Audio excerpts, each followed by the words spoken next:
Hello dear students. Today I shall discuss on World Trade Organizations.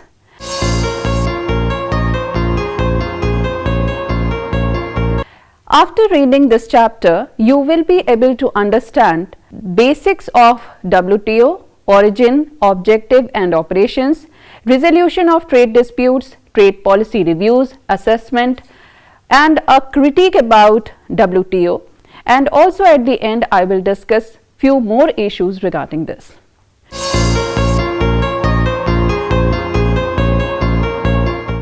World Trade Organization is an organization established to supervise and liberalize world trade. The WTO is the successor to the General Agreement on Tariff and Trade, which was created in 1947 in the expectation that it would soon be replaced by a specialized agency of the United Nations to be called the International Trade Organization, or in other words ITO.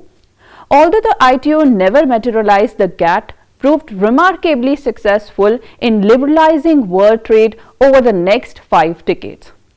By late 1980s, there were calls for a stronger multilateral organizations to monitor trade and resolve trade disputes. Following the completion of Uruguay round in 1986-94 of multilateral trade negotiations, the WTO began operations on January 1, 1995.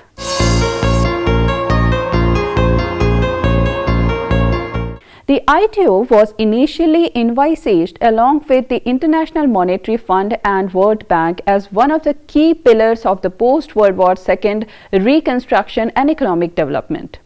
In Havana in 1948, the UN Conference on Trade and Employment concluded a draft charter for the ITO known as the Havana Charter, which would have created extensive rules governing trade, investments, services and business and employment practices. However, the United States failed to ratify the agreement. Meanwhile, an agreement to phase out the use of import quotas and to reduce the tariff on merchandise trade, negotiated by 23 countries in Geneva in 1947, came into force as GATT on 1st January 1948. Although the GATT was expected to be provisional, it was the only major agreement governing international trade until the creation of the WTO. The GATT system involved over 47 years to become de facto global trade organization that eventually involved approximately 130 countries. Through various negotiating rounds, the GATT was extended or modified by numerous supplementary codes and arrangements, interpretations, waivers, reports by dispute settlement, panels and decisions of its councils. During negotiations ending in 1994, the original GATT and all changes to it introduced prior to the Uruguay round were renamed GATT in 1947. This set of agreement was distinguished from GATT 1994, which comprised the modification and clarification negotiated during the Uruguay round, referred as Understanding plus a dozen other multilateral agreement on merchandise trade. GATT 1994 became an integral part of the agreement that established the WTO. Other core components include the General Agreement on Trade in Service (GATS), which attempt to supervise and liberalize trade.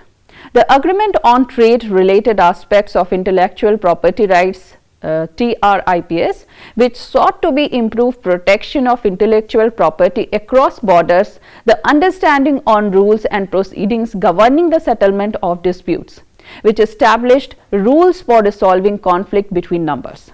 The Trade Policy Review Mechanism, which documented national trade policies and assessed their conformity with WTO rules, and 4 plurilateral agreements signed by only a subject of the WTO membership on civil aircraft, government, procurement, dairy products and bovine meat. Though the lateral 2 were terminated at the end of 1997 with the creation of related WTO committees. These agreements were signed in Morocco in April 1994, and following their ratification, the contracting parties to the GATT treaty became charter member of the WTO. By 2020, the WTO had more than 160 members.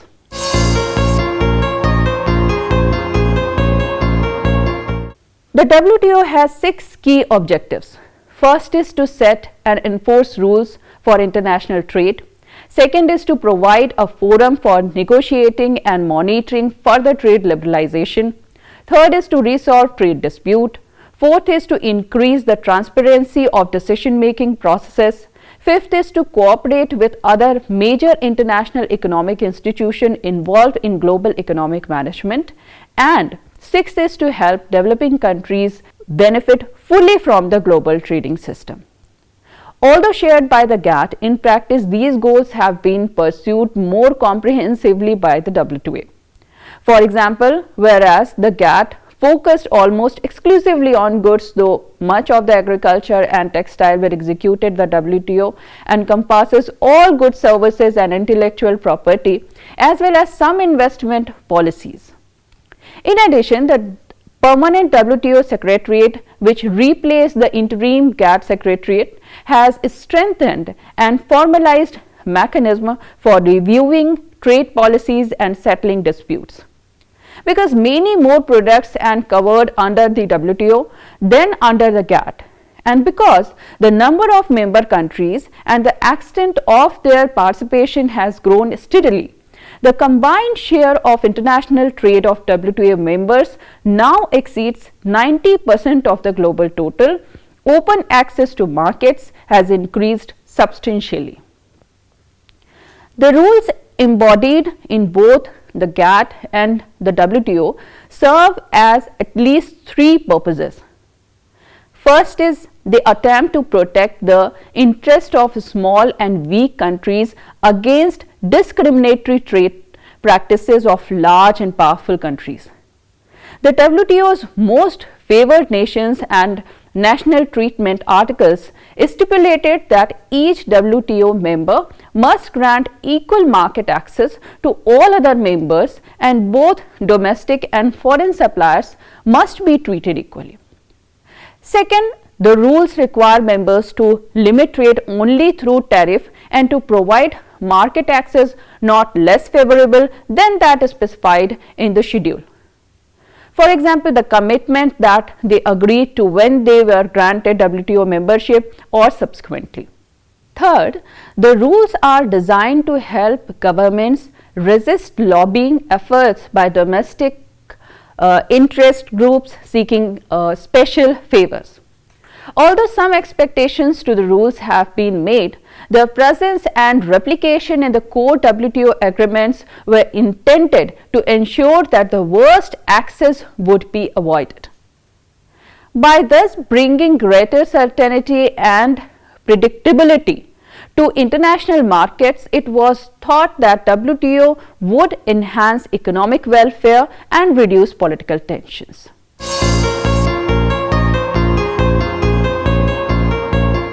The GATT provided an avenue for resolving trade disputes, a role that was strengthened substantially under the WTO. Members are committed not to take unilateral actions against each other members. Instead, they are expected to seek resources through the WTO's dispute settlement system and to abide by its rule and findings. The procedures for dispute resolution under the GATT have been automated and greatly streamlined, and the timetable has been tightened. Dispute resolution begins with bilateral consultation through the mediation or good officers of the Director General. If this fails, an independent panel is created to hear the dispute. So, the panel submits a private draft report to the parties for comments, after which it may revise the report before releasing it to the final WTO membership.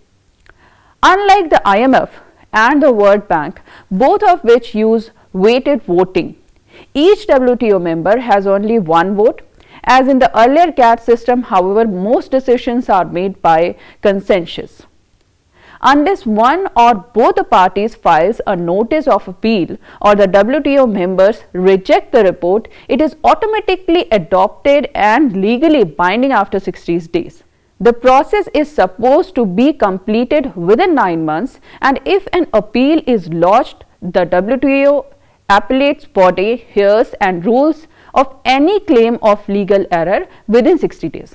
Appellate rulings are automatically adopted unless a consensus exists among members against doing so.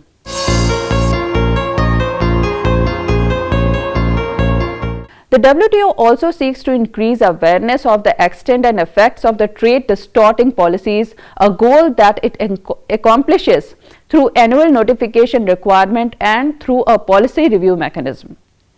Notices of all changes in member trade and trade-related policies must be published and made accessible to their trading partners.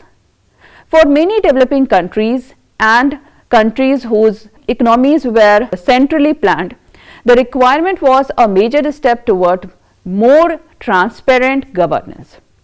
The WTO reviews the trade policies of the world's 4 largest traders. These are the European Union, United States, Japan and China.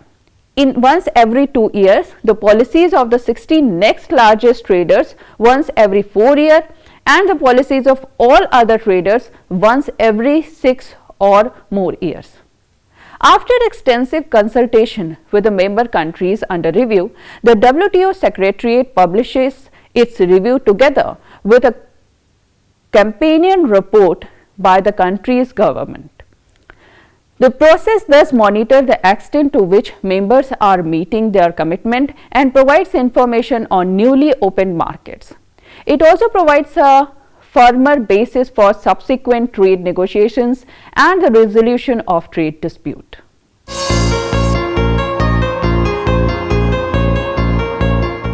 The pace of international economic integration via the GATT or WTO rounds of multilateral trade negotiations had been slower and less comprehensive than some members would prefer. Some have suggested that there should be additional integration among subgroups of a neighboring members' economies, example those parties of the European Union or the North American Free Trade Agreement, superseded by United States, Mexico, Canada Agreement signed in 2018, and Asia Pacific Economic Cooperation for political, military or other reasons. Notwithstanding the most favored nations clauses in agreement establishes the WTO, the organization does allow such preferential integration under certain conditions.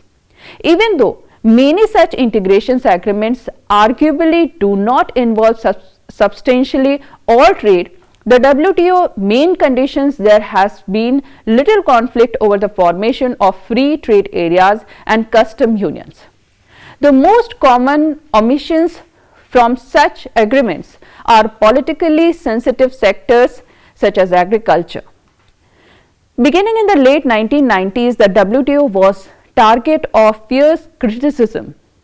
Opponents of economic globalization and in particular those opposed to the growing power of the multinational corporation argued that the WTO infringes upon national sovereignty and promotes the interest of the large corporation at expense of smaller local firms struggling to cope up with the import competitions. Environmental and labor groups, especially those from wealthier countries, have claimed that trade liberalization leads to environmental damage and harm the interest of low-skilled unionized workers. Protests by these and other groups at WTO ministerial meetings such as in 1999 demonstration in Seattle, Washington, US, which involved approximately 50,000 people, became large and more frequent in part because the development of the internet and social media made large-scale organizations and collective actions easier. In response to such criticism, supporters of WTO claimed that regulations trade is not an efficient way to protect the environment and labor rights. Meanwhile, some WTO members, especially developing countries, resisted attempts to adopt rules that would allow for sanctions against countries that fail to meet strict environmental and labor standards, arguing that they would amount to valid protectionism. Despite these criticisms, however, WTO admissions remained attractive for non-members, as evidenced by increase in the number of members after 1995. Most significantly, China entered the WTO in 2001 after a year of the accession negotiations. The conditions for Chinese membership were in some ways more restrictive than those for developing countries, reflecting the concern of some WTO members that the admission of such a large and still somewhat planned economic might have an overall negative effect on free trade.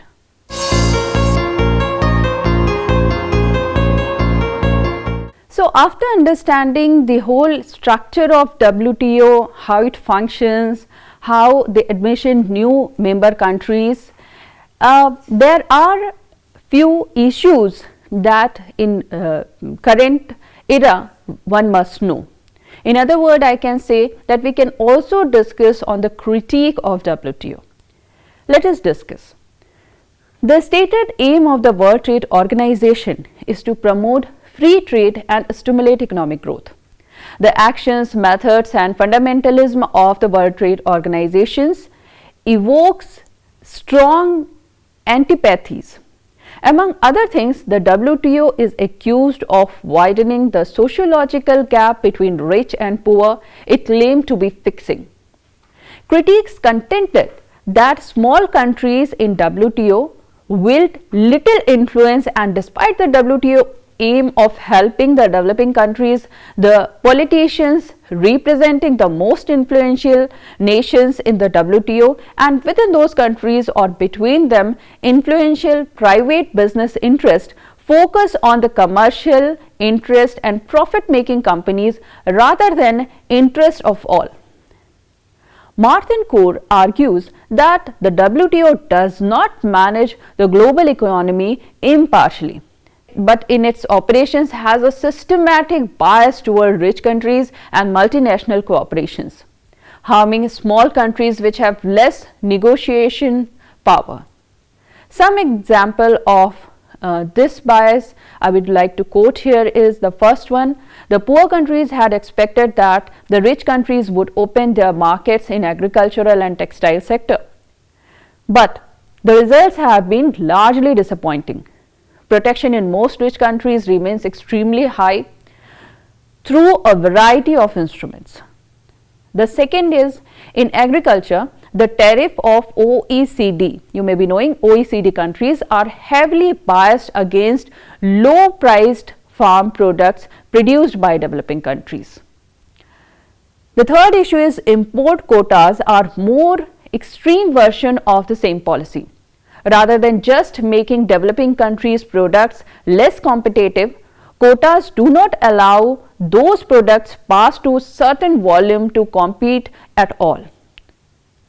Other is the quotas on clothing and textile were to be phased out by 2005, but there was lack of progress in this regard.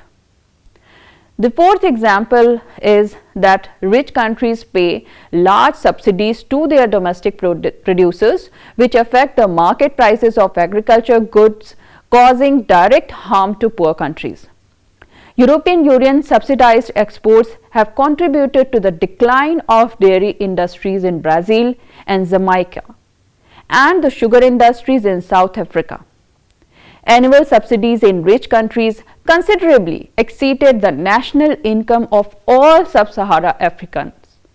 Rich countries' jealousy protect their own domestic interest in the name of free trade and globalization under the auspices of WTO.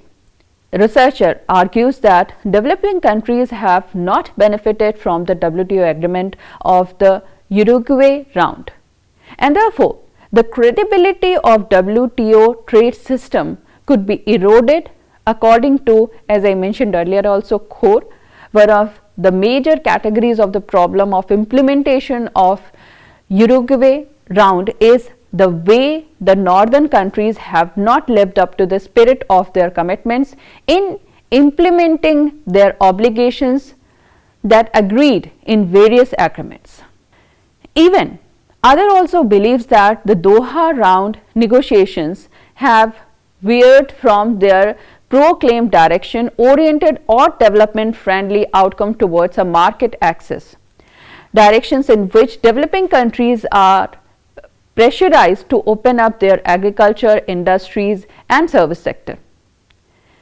As per Jagdish Bhagwati, he says that there is a greater tariff protection on manufacturer in which poor countries which are also overtaking the rich nations in the number of anti-dumping findings.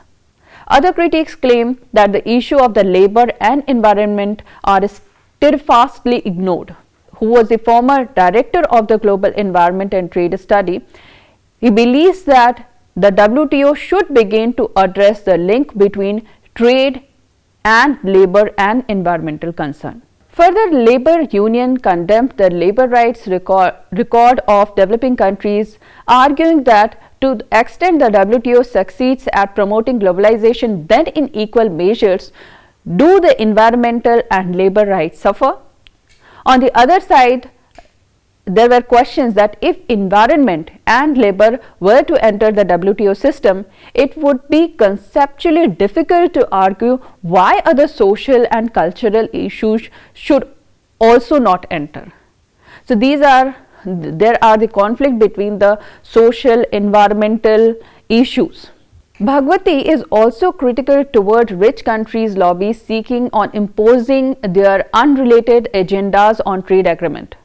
According to Bhagwati, these lobbies are especially the rich charities have now turned to agitating about trade issues with much energy understanding. Therefore, most of the Indian geographers, they criticized the introduction of TRIPS into the WTO framework, fearing that such non-trade agendas might overwhelm the organization's functions.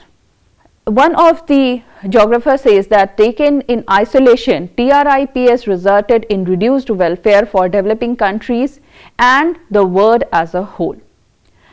In other words, other issues such as intellectual property right, that also comes in the limelight, and the matter was forced onto WTO agendas during the Uruguay round by the pharmaceutical and software industries, even though this risked turning the WTO into a glorified collection agencies. Some countries push for certain regulatory standards in international bodies and then bringing those regulations home under the requirement of harmonization and the guise of multilateralism. This is often referred to as policy laundering. The question now arises, what needs to be done? Action has to be taken at two levels, international and domestic. At international level, resistance has to be built against the developing countries so that a level playing field is available to goods and services exported by developing countries. The net impact of the protective and discriminatory policies of USA and OECD countries is to corner all benefits of globalization in their favor. But in the long run, low prices dampen incentives to invest, which leads to stagnation of agriculture on which many poor people depend.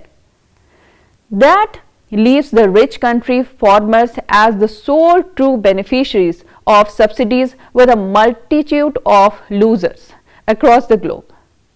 So at the international level, combined pressure of developing countries is bound to make an impact. If two big developing countries such as China and India mobilizes support from Brazil, Pakistan, Bangladesh, Vietnam, Philippines, Africa, etc., it could be represented the voice of 2/3 of people of the world. Developed countries will ultimately have to yield to basically logical stand of these countries so that benefits of globalization should be equally shared between developing and the developed world. At the domestic level, developing countries should improve their agriculture, in agriculture infrastructure, Irrigation is the most important, especially in context of India and also of China. Moreover, agriculture exports need to be boosted up. Agriculture credits must be available at lower rates of interest. Many thinkers and analysts opine that the WTO has benefited only the developed countries. The mechanism of globalization, marketization and liberalization has the potential of becoming an unguided missile which could cause havoc in a good part of the globe. The growing disparity among the countries of the world in almost all indicators is a clear evidence.